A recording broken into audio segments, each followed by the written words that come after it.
بسم اللہ الرحمن الرحیم۔ السلام علیکم ورحمۃ اللہ وبرکاتہ۔ نماز حاجات پڑھنے کا طریقہ۔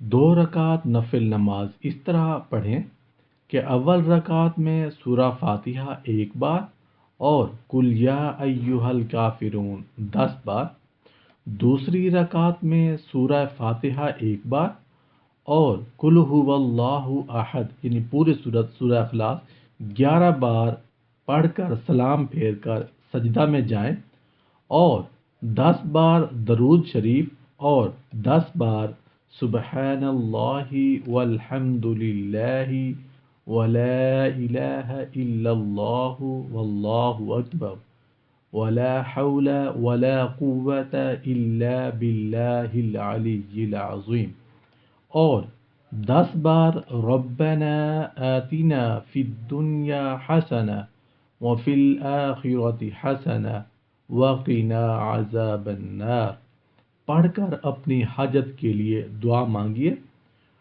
علماء اور مشائخ نے بارہا کا تجربہ بیان کیا ہے کہ اس نماز حاجت کے بعد دعائیں قبول ہوتی ہیں، اور بہتر ہے کہ شب جمعہ میں پاک صاف کپڑے پہنیں اور غسل کر کے مذکورہ نماز پڑھیں اور اس کے بعد اپنی حاجات کے لیے دعا فرمائیں۔